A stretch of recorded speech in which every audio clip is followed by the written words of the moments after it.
এই ঠাইত আহি পালেই এই শব্দবোৰ শুনি পাব।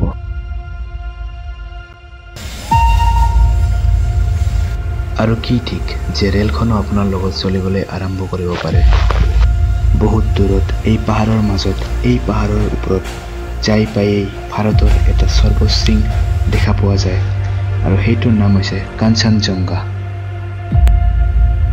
আৰু ৰাস্তাত আপুনি যদি চাহ পাতৰ সুগন্ধ পাই আছে তেনেহ'লে আপুনি জানি লওক যে আপুনি পশ্চিম বংগৰ আটাইতকৈ সুন্দৰ এটি ঠাই দাৰ্জিলিঙত আছে।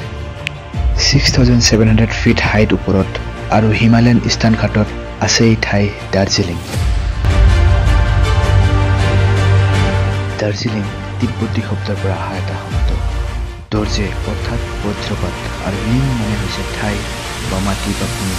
সেয়ে বজ্ৰপাতৰ দেশ মানেই হৈছে দাৰ্জিলিং। আৰু ইয়াৰ এটা বহুত ইম্পৰ্টেণ্ট কথা যে ইয়াত ইমান ওপৰতো ট্ৰেইন চলে আৰু এইবাবে ইয়াত আছে ভাৰতৰ হাইয়েষ্ট ৰেলৱে ষ্টেচন খুম ৰেলৱে ষ্টেচন। আৰু মই আছোঁ এতিয়া দাৰ্জিলিং ৰেলৱে ষ্টেচনত, যিটো খুম ষ্টেচনৰ পৰা 6.3 কিলোমিটাৰ দূৰত আছে। আৰু খুম ষ্টেচন হৈছে 7,407 ফিট হাইট আৰু দাৰ্জিলিং হৈছে 6,700 ফিট হাইট। দাৰ্জিলিং হিমালয়ান ৰেলৱেৰ এই দাৰ্জিলিং ৰেলৱে ষ্টেচনটো এটা ৱৰ্ল্ড হেৰিটেজ চাইট হয়, যিটো ইউনেস্কোৱে ডিক্লেয়াৰ কৰিছে 1999ত।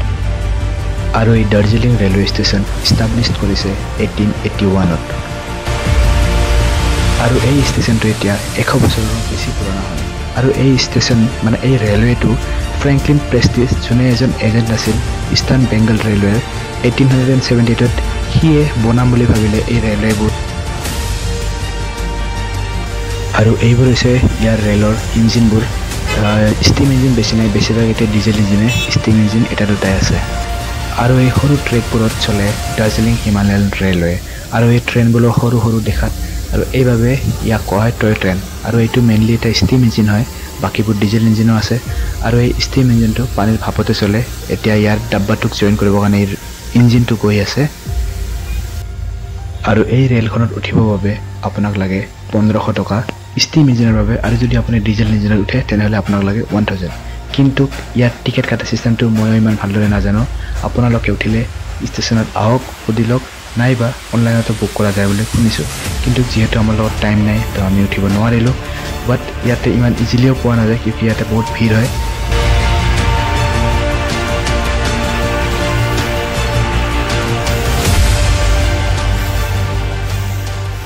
আৰু যদি আপুনি দাৰ্জিলিং আহিছে, দাৰ্জিলিঙৰ 20 কিলোমিটাৰ কাষতে আছে লামাহাট্টা ইক' পাৰ্ক। আৰু ইয়াত সোমাবৰ কাৰণে আপোনাক লাগিব টিকেট। আৰু এইখন 1969 চনৰ বিদ্ৰোহৰ পিছত তিব্বেত শৰণাৰ্থীসকলৰ বাবে অভয়াৰণ্য হিচাপে প্ৰতিষ্ঠা কৰা আৰু তেতিয়াৰ পৰাই এক শান্তি পৰিৱেশ পৰ্যটন গন্তব্যস্থানলৈ বিকশিত হৈছে এই লামাহাট ইক'টুৰিজম। আৰু আপুনি ইয়াত সোমোৱাৰ লগে লগে এটা শান্তি অনুভৱ কৰিব।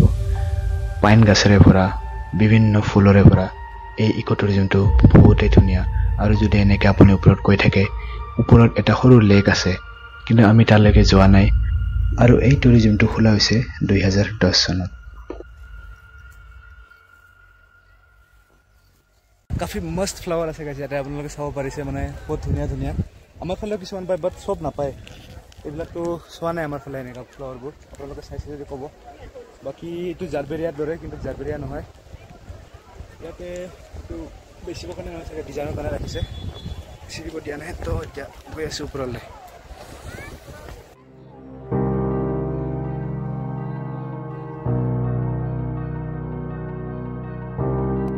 আৰু এয়া হৈছে বাতাসা লুপ।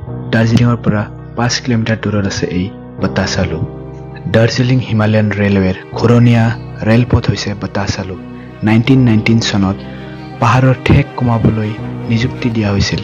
আৰু ঠেক কমাবলৈ ৰেলপথটো ইয়াত ঘূৰণীয়াকৈ বনোৱা হৈছে, যাতে ৰেলগাড়ীখন উঠিবৰ বাবে কষ্ট কম হয়। আৰু ইয়াত গোৰ্খা সৈনিকক সন্মান দিয়া হৈছে, যিবোৰে শ্বহীদ হৈছে আমাৰ দেশৰ বাবে।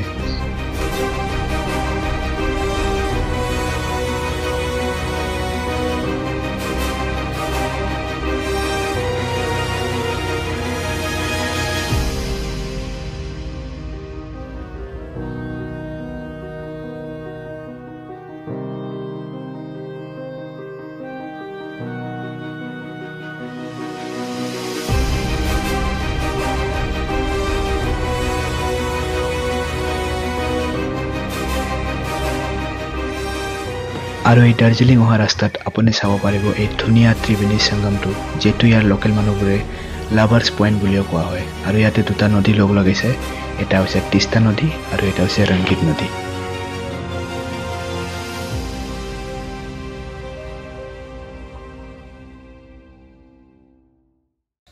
আৰু যদি আপুনি দাৰ্জিলিঙত আহিছে ইয়াত আহিবা আপুনি কেতিয়াও নাপাহৰিব এইটো হৈছে দাৰ্জিলিং জু যেটো দাৰ্জিলিং চহৰৰ কাষতেই আছে আৰু ইয়াত চাবলৈ ভালে কিবা কিবি বস্তু আছে অকল জন্তুই নহয় ইয়াতে কিছুমান মিউজিয়াম আছে মোক চাই পিনে বহুত ভাল লাগিছে তো আপোনালোকে ইয়াতে আহিব পাৰে কিন্তু মই এইটো ভিডিও ইয়াতে নিদিও নেক্সট ভিডিওত দিম নহলে এইটো বহুত দীঘল হৈ যাব জুৰ ভিডিওটো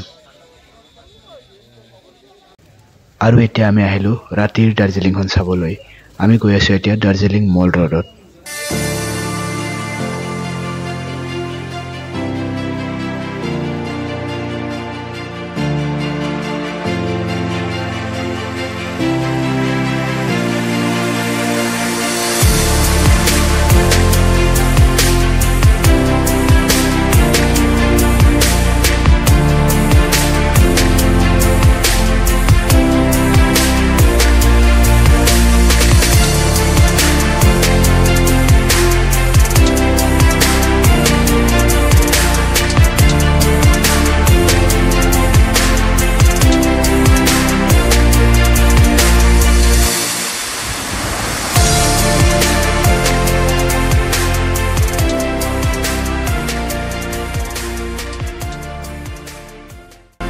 আৰু এইটো হৈছে দাৰ্জিলিঙৰ ৰাতিৰ মহল বহুত বেছি ক্ৰাউডেড মানে ভালেখিনি ভিৰ বহুত বেছি টুৰিষ্ট আহে ইয়াতে তো চাব পাৰে আৰু দামবোৰ অলমোষ্ট একেই বাট কিছুমান ক্ষেত্ৰত বেছি যেনে কাপোৰ খানা এইবোৰত অলপ আমাৰ ঠাইত পৰা বেছি মানে প্লেন এৰিয়াতকৈ হ'বই বাৰু কিয়কি এইটো হিলি এৰিয়া আনিবলৈ কষ্ট হয় বাট নৰ্মেলি ঠিক ঠাকেই আছে বাট বহুত ক্ৰাউডেড আছে এতিয়া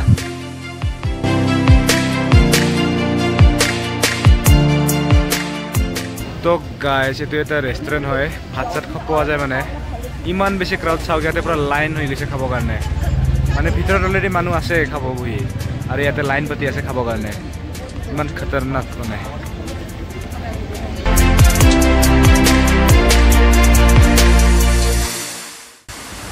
আৰু গাইজ অলপ নতুন টাইপৰ ভিডিওটো বনাব ট্ৰাই কৰিলোঁ আশা কৰিলোঁ যে আপোনালোকক চাই ভাল লাগিছে আৰু ভাল লাগিলে এটা লাইক কৰি যাব কমেণ্ট কৰিব আৰু ফ্ৰেণ্ডছৰ লগত শ্বেয়াৰ কৰিব আৰু চেনেলটো ছাবস্ক্ৰাইব কৰি দিব যদি নতুন আহিছে আৰু এনেকুৱা ভিডিও আহি আছে নতুন তো ছাবস্ক্ৰাইব কৰি দিব চেনেলটো আৰু ভিডিঅ'বোৰ পাবৰ কাৰণে